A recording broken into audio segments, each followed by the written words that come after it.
Creo que hay un problema serio. Es decir, tenemos gente en paro y cómo es posible que haya un montón de empresas que quieran hacer hacking, que quieran contratar en este sector TIC, y tenemos un montón de juniors, gente salida de la universidad que se tiene que ir fuera o tiene que hacer otro tipo de cosas o no trabajar en lo que le gusta.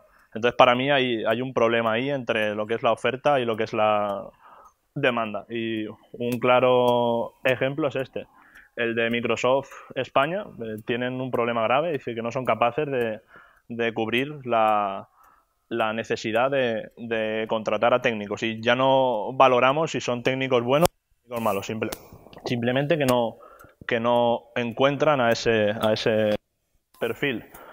Por ejemplo, el de Google, igual. Es decir, como os decía, es paradójico que en un sector con tanta demanda no sea capaz de suministrar a los profesionales. Es decir, tenemos aquí al de Peer Transfer, que puede decir lo que cuesta hacer hiring, lo que cuesta contratar a gente. Y sin ir más lejos, la Unión Europea dice que en 2020 van a haber más de 900.000 empleos TIC sin cubrir. Para mí está aquí. Es decir, yo os quiero hacer, digamos, unas pequeñas reflexiones que nos hemos hecho dentro de GitHubs. Y para mí, por ejemplo, cuando estudié en arquitectura, por ejemplo, habían clases hasta la H. Yo digo, hostia, ¿hasta la H? Digo, pero ¿cuánta gente arquitecta hay? Entonces, para mí eso es un problema grave. Yo creo que hay que tener un poquito claro en dónde estamos. Y sí que es verdad que tienes que estudiar lo que te gusta, pero yo creo que hay que acompasar un poquito la oferta y la demanda. Es decir, yo creo que debemos variar la gente que entra a estudiar año por año. Es decir, no podemos tener a 200 personas por año estudiando arquitectura si tenemos ya estudiando dentro de la universidad a 30.000 personas haciendo arquitectura, y sabemos que de aquí a 10 años todos los puestos que hagan falta para arquitectura van a estar cubiertos casi todos. Entonces, para mí, yo creo que la revolución en la educación tiene que ir mucho, mucho de eso. Intentar buscar ese acompasamiento entre la oferta y la demanda. Para mí creo que es bastante grave que una persona estudie algo y que luego se tenga que poner a trabajar de otra cosa porque realmente no hay ese puesto de trabajo en la que te hace falta comer a final de mes. Y para mí creo que es grave el generar una élite de chavales en arquitectura, en diseño, en informática, y que luego haya un exceso de gente bien formada que no tenga ese puesto de trabajo. Para mí sería mucho más óptimo decir, oye, este año, ¿cuánta demanda de gente va a hacer falta? Pues mira, 200 personas, pues entran a estudiar informática 200 personas. ¿Qué hace faltan? 2.000 personas, pues entran a estudiar 2.000 personas. Y si al año siguiente solo hace falta 20, pues solo entran 20.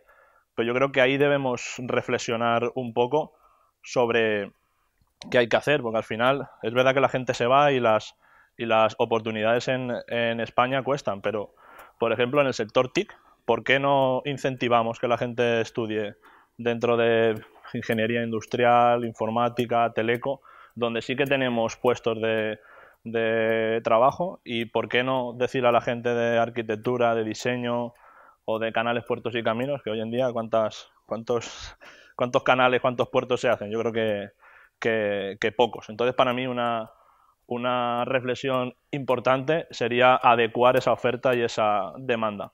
Sé que es un cambio de paradigma bastante raro y más de uno estará pensando, claro, pero yo quiero estudiar lo que a mí me guste, luego ya decido yo dónde trabajo y dónde no. Pero la realidad es que hay mucha gente en el paro y mucha gente que va a ser imposible que con la cantidad de gente que hay seamos incapaces de darle salida al mercado a este tipo de gente. esta es la asociación de empresas TIC y al final pues responde mucho a eso, al que el mercado está desajustado, es decir, no somos capaces de compensar eso. Y como os decía, las grandes corporate, Telefónica, Google, no encuentran a este tipo de gente. Y la reflexión es esa, es decir, cómo ese agujero, es decir, por qué tenemos ese agujero en este sector y en otros tenemos ese exceso. Para mí yo creo que es un problema grave y es un problema cultural, es decir, necesitamos cambiar y necesitamos hacer las cosas de una manera distinta. ¿Y por qué no somos capaces de formar a estudiantes que puedan acceder a este mercado? A nosotros, desde el punto de vista TIC y de Internet, nos pasa muchas cosas. Estamos formando a gente que luego, si habéis estudiado casi todos, sabréis que cuando termina la carrera, es decir, no sabes nada, es decir, no tienes una experiencia laboral, no te han integrado en la vida real y más de uno nos hemos pegado algún guantazo en ir a trabajar y decir, ostras, lo que yo he estudiado me sirve para poco. Entonces yo creo que ahí hay un problema serio. Y si queremos salir de esta crisis y conseguir ser un país potente donde haya talento, yo creo que hay que acercarse mucho al mercado y no pensar tanto en la formación teórica. Y para mí la universidad pues es algo parecido a esto. Es un pedazo buque, un transatlántico que no se mueve. He tenido la suerte de trabajar como investigador en la universidad y a ellos les daba igual. Les daba muy igual la investigación que hacían o la aplicabilidad que eso tenía. Y eso es un problema. Y ahora que los fondos europeos y los fondos españoles no han financiado, sí, ¿verdad? Que los fondos europeos y los fondos españoles no han financiado la investigación básica, pues muchos de ellos se han tenido que ir fuera o salir y montar sus propias empresas, cuando hemos destinado unos recursos muy potentes en poder haber generado proyectos de la vida real bastante grandes. Entonces, para mí, sinceramente creo que es triste, es decir, es un poco triste que no seamos capaces de ese dinero que se ha invertido darle una salida. Bien es cierto también que necesitamos esa investigación básica, esa base, para luego crecer sobre modelos de negocio que utilizando esa investigación básica hagamos cosas. Pero no podemos destinar todos los recursos a generar esa investigación que luego se queda guardada en un cajón y estamos más tiempo justificando esa inversión que te han hecho más que pensando en sacarlo eso en la vida real. Y esos casos muy concretos como Estados Unidos, como Alemania, eso lo tienen muy claro, que cuando terminas de estudiar debe servir para algo lo que has hecho. Y para mí eso es un cambio de paradigma, una revolución que yo creo que se tiene que dar. Les costará. Nosotros creemos en la formación online. Para nosotros trabajar o estudiar no requiere estar físicamente en un sitio. Para nosotros hoy en día se trabaja de forma distribuida y no hace falta estar todos in-house, todos en el mismo sitio. Y para nosotros la formación online yo creo que debe ser una pieza angular que las universidades públicas deben potenciar mucho, porque hoy el talento no está en España y está en China o está en Rumanía o está en Polonia, y una universidad potente debe dar capacidad a que esos alumnos se formen en otros sitios. Para nosotros eso genera una flexibilidad temporal, una facilidad de acceso, que los profesionales que están trabajando se sigan formando, porque uno de los problemas ahora que pasa es que con la nueva enseñanza no puedes estar trabajando y estudiando, porque necesitas ir presencialmente allí porque te hacen que firmes y te haces que estés ahí. Para mí eso es grave, es decir, gente que con 35 o 40 años necesita estudiar para mejorar sus estudios, pues no lo puede hacer, pues no puede dejar de trabajar, no puede dejar sus hijos para ir a estudiar. Y me parece sinceramente bastante grave, es decir, que vetar a cierto sector de la población me parece triste. Y con la formación online yo creo que facilita esa actualización permanente. Al final estamos en un mundo que cambia mucho y entonces necesitamos estar a la última. Y si ya entramos en el sector TIC, pues cada mes, ¿no, Felipe? Cada mes casi cambia un paradigma nuevo, una tecnología, una forma distinta de hacer las cosas. Y o ese buque lo empezamos a trocear y hacerlo más pequeño, o poco a poco nos vamos a ir quedando atrás. Y para que entendáis que esto no es algo que nosotros desde GitHub tenemos ahí una paradoja mental y que ya lo somos gurús, es decir, tenemos casos concretos. El de Platzi, por ejemplo, son unos chicos de Bogotá que están facturando una barbaridad y lo han hecho desde cero. Aquí también rompo una lanza para los emprendedores que solo buscan inversión y que su modelo sea escalable. Pues bueno, estos chicos lo han hecho con coste cero, no han recibido inversión, están facturando un montón y han entrado en Y Combinator hace poco, o sea que es una barbaridad. Y ahora sí que es verdad que le han dado 120.000 de seed, pero levantaron su proyecto en Bogotá, en un loft, como le llaman ellos, allí cuatro chicos.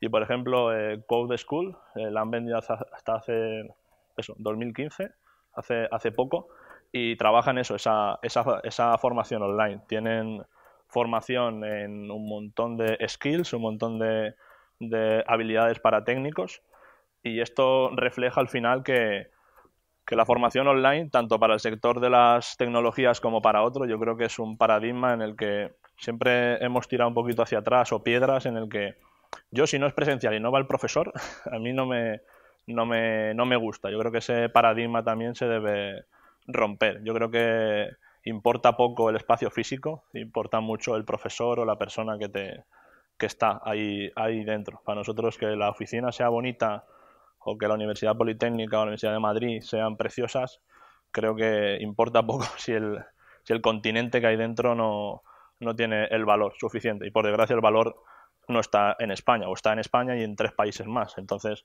con la formación presencial limita mucho que tu capacidad de aprendizaje sea buena. Y para poneros casos de lo que nosotros hemos hecho desde GitHub, nosotros tenemos alumnos, y es lo bueno, de España y de fuera de ella. Hemos lanzado varios y la verdad que está yendo bastante bien, pero eso, hacerlo de forma presencial, no hubiésemos podido tener esos números. En el de refactoring, por ejemplo, pues tenemos un chico de Berlín, tenemos un chico de Londres, tenemos un chico de Cádiz, de Alemania tenemos otro, preguntaron desde Argentina, y al final eso, a nivel de ingresos, mola, porque tienes la capacidad de llegar a un montón de gente a un coste muy bajo, y luego sobre todo porque la distribución en la formación es potente, es decir, no necesito estar presente en 30 países para que la gente se forme.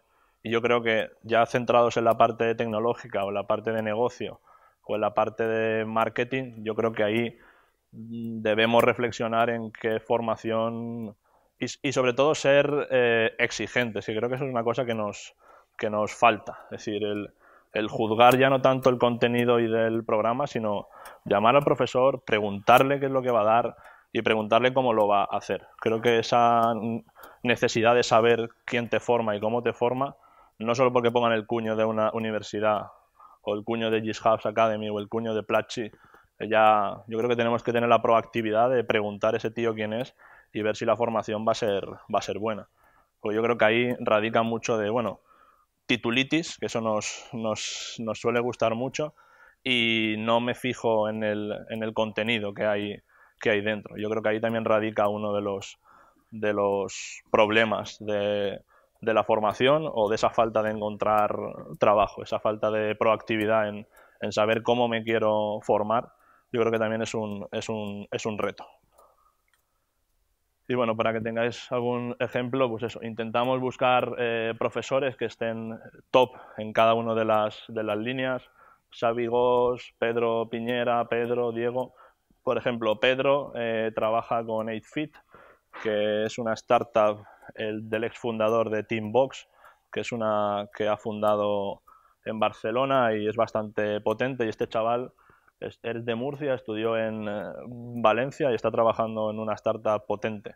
Es decir, ¿por qué no pueden haber muchos más como estos? Pero este chico se escapaba de la norma, preguntaba, investigaba y quería una formación concreta para él. Entonces ha conseguido llegar a un nivel de desarrollo o de formación porque él se lo trabaja. Entonces yo creo que ahí hay que también conseguir que no haya tanta proactividad, sino que la universidad o los centros educativos hagamos mucho para que salgan muchas setas verdes como estas. Y bueno, también lo que hacemos es invitar a las startups, que más o menos creo que conoceréis casi todas, Twenty, Wacky, Build Transfer. Al final lo que hacemos es preguntarle a la gente que ya lo está haciendo cómo lo hacen ellos. Para nosotros la metodología principal es que nos lo enseñe alguien que ya sabe por dónde ha entrado. Y eso también es una desventaja que en la universidad o en los centros formativos tienen. Tienen mucha formación teórica, pero luego bien sabemos que la práctica es otro mundo. Entonces nosotros trabajamos con el Learn by Doing. Al final se aprende haciendo, no se aprende con un libro teórico. Es decir, cuando estudiamos la teoría y luego nos ponemos con los problemas y hacemos esa práctica. Bueno, pues esa práctica, nosotros la teoría la dejamos fuera y empezamos con la práctica. Y cuando hay algún conocimiento que se nos escapa, pues damos la teoría suficiente como para ir a ese siguiente reto. Al final es más una práctica guiada que conseguir tener una teorización de algo que en la vida real sirve para poco. Y como lo solemos hacer es con lecciones en vídeo y con streaming. Lo que hacemos es grabar al ponente ejecutando algo de forma práctica, enseñando de forma práctica, y luego tenemos unas tutorías online donde le pregunta de forma directa. Y eso da igual que estés en Valencia, en Berlín, es decir, el profesor lo tienes delante. Importa poco, hay que romper ese cliché y importa poco que lo veas o que lo veas a través de una cámara. Y para nosotros, y voy terminando, que creo que es algo importante, es decir, no somos todos iguales. Para mí una formación reglada, donde todo el mundo aprende igual, generamos clones, no aprendemos de la diversidad y el niño feo siempre está en la esquina y el guapo siempre está donde tiene que estar. Y yo creo que hay que fijarse mucho más en el feo más que en el guapo. Hay que querer a la diversidad y sobre todo formar a cada uno con las necesidades y con la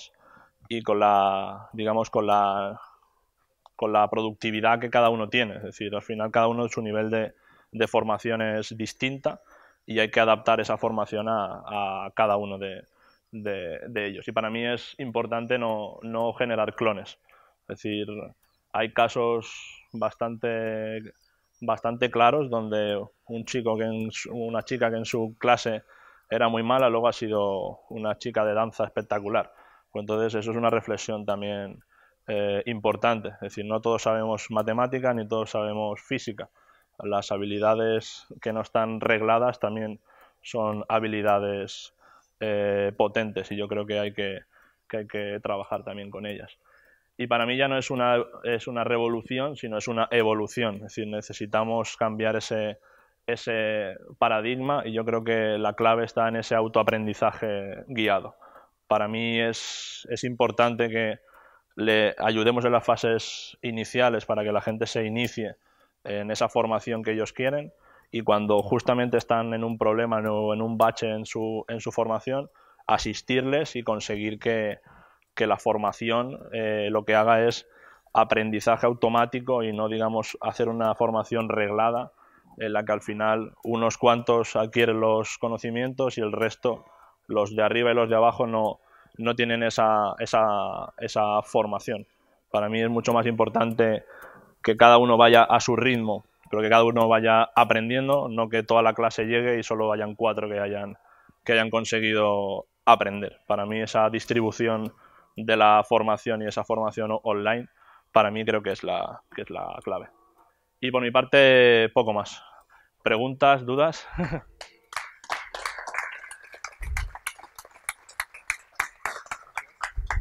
Dime, César. Sí, ahora tenemos 5 o 10 minutos para preguntas. Le dejas Sí. un micro, ¿no? Y así que se... ¿Con micro? para que te... Vale. Que te escuchen Para que me luego. grabéis, sí. Has hablado de la titulitis. Lo que no me ha quedado claro es cómo vosotros solucionáis la titulitis. Porque si yo voy a contratar a alguien y me dice, tengo la carrera de Ingeniería Informática por la UPV, título. Y me dice, tengo un curso de Angular por GitHub. Para mí es un título. Entonces, también. Sí, pero... Entonces, ¿cómo solucionáis ese problema? ¿Cómo sé yo, como persona que va a contratar a alguien, que vuestro curso de Angular no es solo un título, sino que es más? Vale, nosotros ahí, para empezar, de hecho ni le damos título, ¿vale? Eso es Es un cambio. una manera de hablar, pero ¿Vale? sabes lo que te Sí, quiero sí, decir, sí, ¿no? pero digo que no digamos, ni tenemos acuerdo con las universidades para que esto tenga un título en el que puedas decir, oye, en LinkedIn tengo este título. Lo que sí que hacemos es, uno, generar la suficiente confianza con la experiencia que nosotros tenemos para que sepan que los que están formados en GitHubs tienen la capacidad suficiente como para entrar en el mercado laboral desde el minuto uno. Y dos, lo que le decimos a la gente es que cojas a ese chaval que vas a fichar, que eso es un problema bastante serio, y decirle, oye, ponte a trabajar en la empresa una semana y vas a ver perfectamente si el chaval es válido desde el día uno o no. Y te pones a picar código con él, ¿sabes? Es decir, para nosotros lo más crítico es eso. Y todas las empresas que nos lo dicen, lo que hacemos es que durante la primera semana le decimos, vete con el chaval y trabaja con él.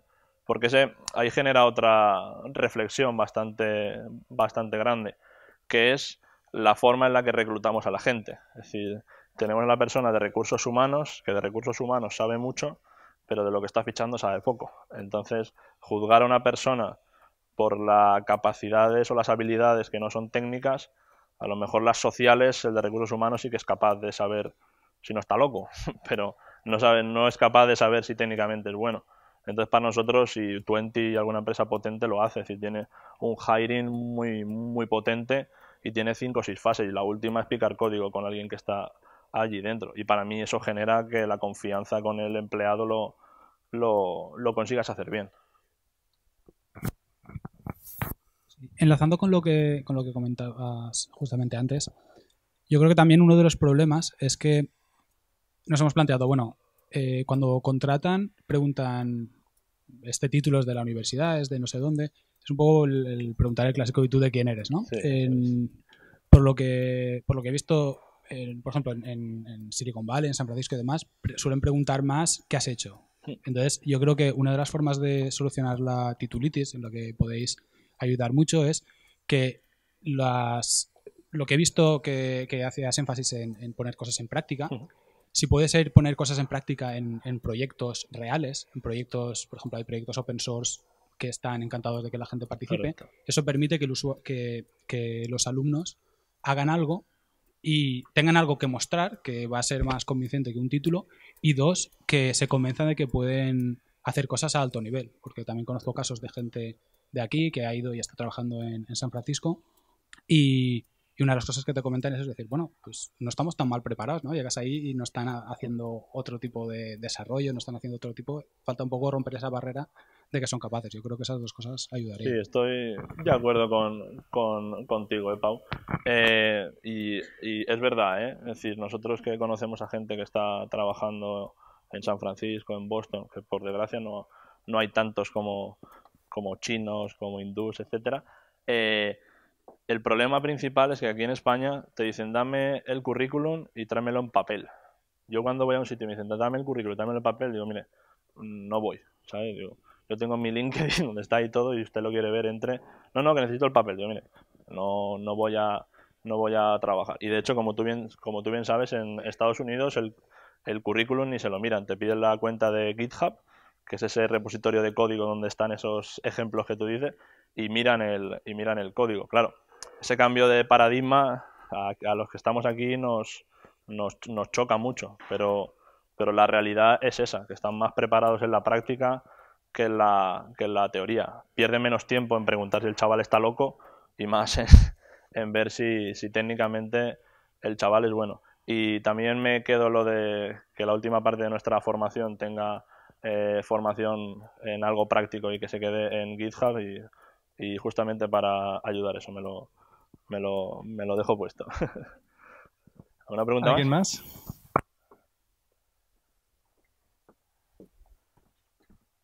De hecho, si eso funciona bien, tendrás parte de la venta. Hola, ¿qué tal? Hola, ¿qué tal? Mi pregunta es acerca de las clases, o sea, decís que empezáis por la parte práctica. Ajá. Vale, siempre hay una parte teórica necesaria. ¿Cómo lo hacéis para...? Sí, Porque si empiezas con una práctica y no tienes ni idea de un pelín de teoría, ¿cómo lo digamos que, integráis? Sí, nuestra filosofía va mucho en eso, el learn by doing, pero sí que es verdad que durante las primeras 2 horas hacemos una introducción teórica a lo que vamos. Sí que es verdad que tenemos, digamos, como 2 fases. Tenemos una donde tenemos cursos de 20 horas de vídeo, que para el alumno son como unas 50, 55, donde es una habilidad concreta. Entonces, en principio, el alumno ya va con unas habilidades previas, ¿vale? Y luego ahora estamos sacando como unas rutas de formación donde pues te enseñaremos a ser experto en frontend, en backend, en usabilidad, etcétera.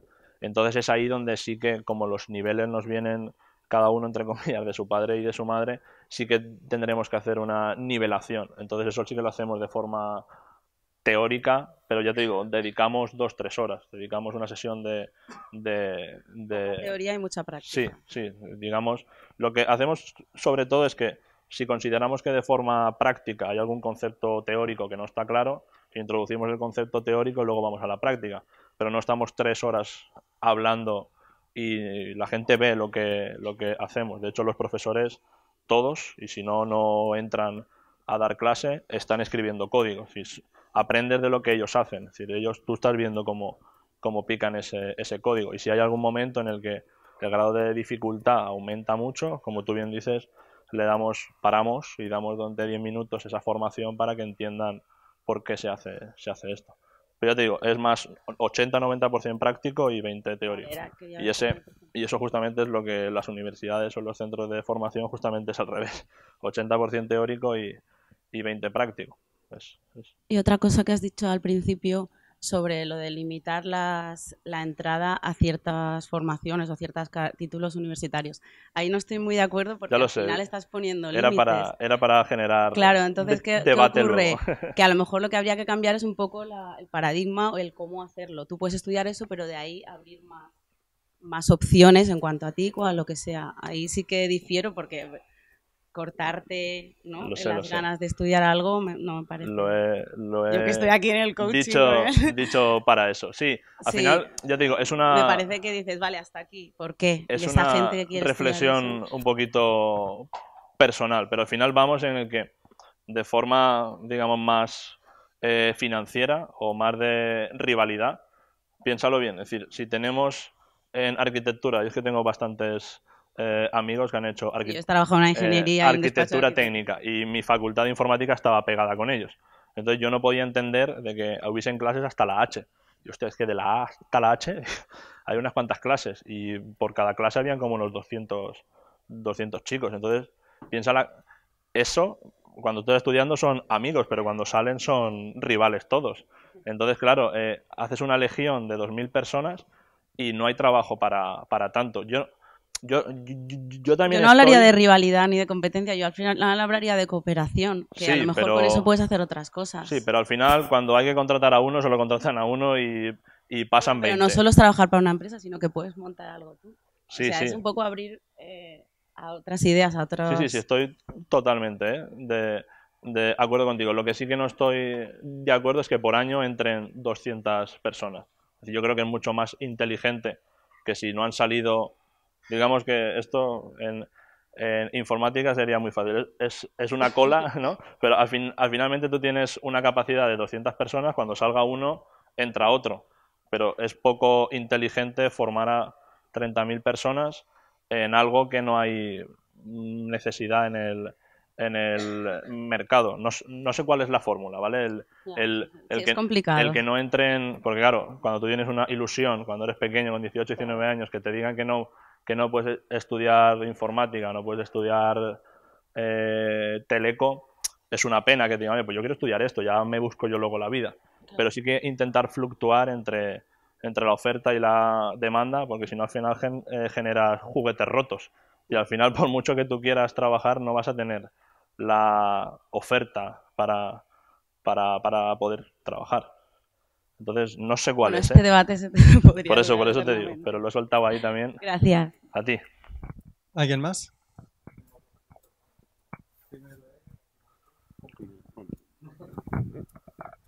No, con lo que estabas comentando ahora con lo que comentabas ahora del tema de, o sea, esa especie de control de acceso y demás, una opción a lo mejor sería la nota de corte, de entrada. O sea, cuando ya no hay tanta demanda por parte del mercado, subir la nota de corte, entonces es más difícil que entre gente y la gente que entra será muy buena, entonces tendrá más facilidad de uso. Sí, es una manera. Hoy en día se hace así. Hoy en día con la...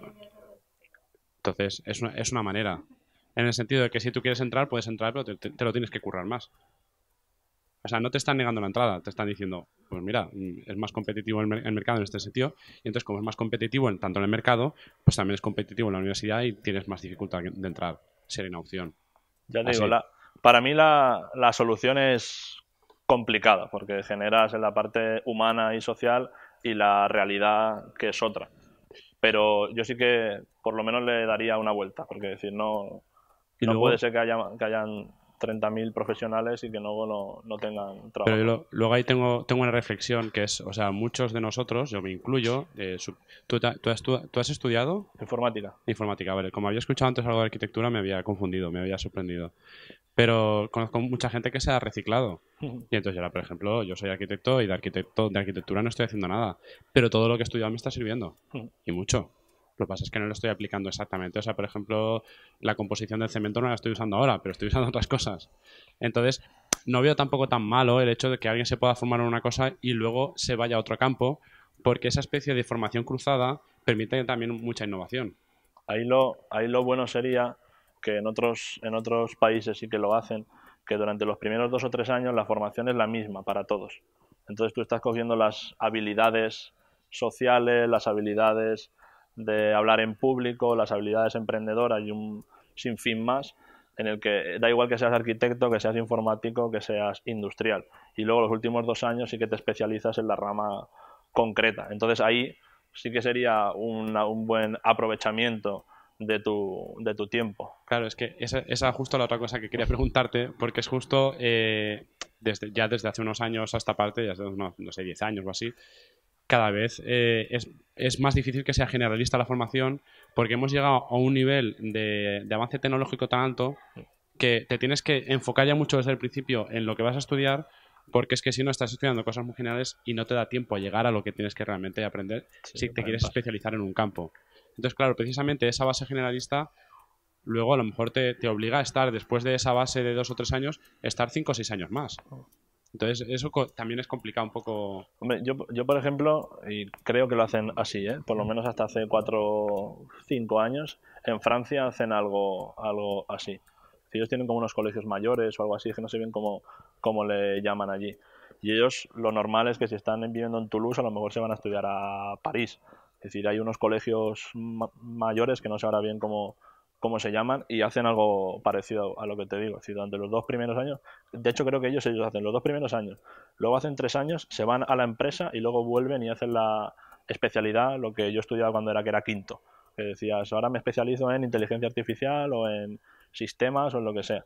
Y ellos se van a la empresa primero, pulsan el mercado y saben más o menos lo que les gusta y luego vuelven y se especializan en la rama en la que quieren. Yo creo que ahí es donde hay que trabajar y que no sea todo tan monolítico y entro aquí y de aquí no me muevo, porque bien sabes que estás estudiando 2 años arquitectura o estás estudiando 2 años industriales y para cambiarte a informática aquello es un drama. Es decir, no puede ser que un chaval se equivoque 2 años de su vida y tenga que empezar de cero y perder esos 2 años. Creo que es poco inteligente porque la formación durante los 2 primeros años, salvo que hagas cosas opuestas, creo que tiene bastante sentido el que puedas intercambiar una carrera con otro en los 2 primeros años. Si ya pasar de arquitectura a arquitectura técnica o al revés, aquello era una locura, pues imagínate. Sí, un amigo mío justamente hizo eso, es decir, de arquitectura técnica a arquitectura superior, aquello era un drama cuando estás pasando de una especialidad a otro, o de informática técnica a informática superior